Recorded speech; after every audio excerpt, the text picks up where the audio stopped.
விபூதியில் இந்த ஒரு பொருளை போட்டு வைத்தால் போதும், உங்கள் வீட்டு பூஜை அறையில் இருக்கும் விபூதி கோவில் கருவறையில் இருக்கும் விபூதிக்கு சமமாகும்.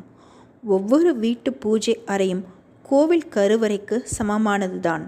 கோவிலுக்கு சென்றால் கற்ப கிரகத்தில் இருக்கும் இறைவனை பயபக்தியோடு முழு மனதோடு நம்பிக்கையோடு எப்படி வழிபாடு செய்கின்றோம், அதே போலத்தான் வீட்டில் பூஜை அறையிலும் நம் வீட்டு தெய்வங்களை வழிபாடு செய்ய வேண்டும்.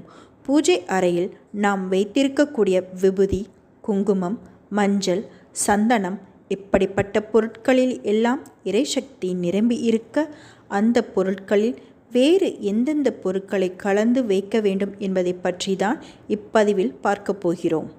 உங்களுடைய வீட்டில் குங்குமம் இருந்தால் அதில் காய்ந்த துளசி இலைகள் 3, பச்சை கற்பூரம் பொடியை போட்டு கலந்து வைக்க வேண்டும். குங்குமத்தின் மகிமை பல மடங்கு உயர்ந்த இந்த 2 பொருட்களும் குங்குமத்துடன் கலந்து இருப்பது மிக மிக நல்லது. அடுத்தபடியாக மஞ்சத்தூள். இறைவனுக்கு பூஜைக்காக பயன்படுத்தக்கூடிய மஞ்சள் பொடி டப்பாவில் ஒரு சிறிய காட்டன் நூல், ஒரு சிறிய சூடம் போட்டு வைக்க வேண்டும். இறைவனுக்கு ஏற்றும் சிறிய கற்பூர வில்லை. எல்லோராலும் பூஜைக்கு சுத்தமான சந்தன கட்டையை வாங்கி பயன்படுத்த முடியாது. சில பேர் வீடுகளில் கட்டையில் உரசும் சந்தனம் இருக்கும். சில பேர் வீடுகளில் சந்தன பொடி தான் இருக்கும். அந்த சந்தன பொடியில் சிறிய துண்டு சந்தனக்கட்டையை போட்டு வைப்பது மிக மிக நல்லது. சந்தனத்தை நெற்றில் இட்டுக்கொள்ளும் போதே சுவாமி படங்களுக்கு பொட்டு வைக்க பயன்படுத்தும் போதோ அதில் கொஞ்சமாக பன்னீர் ஊற்றி கலந்து கொள்ளுங்கள்.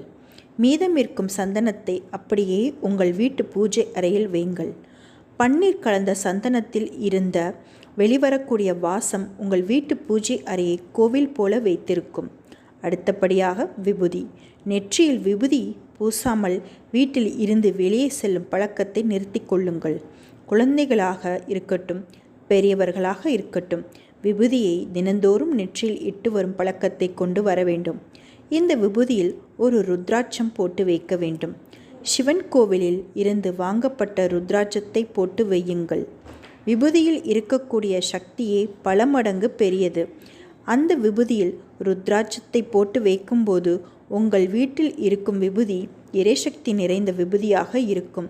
சிவன் கோவிலில் இருந்து பெறப்படும் சுத்தமான பசுசான விபூதிக்கு உள்ள மகிமை உங்கள் வீட்டு விபூதிக்கு நிச்சயம் கிடைக்கும்.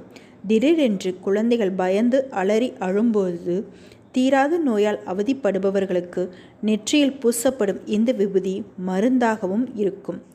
ருத்ராட்சமும் விபூதியும் எம்பெருமானுக்கு உகந்த பொருள்.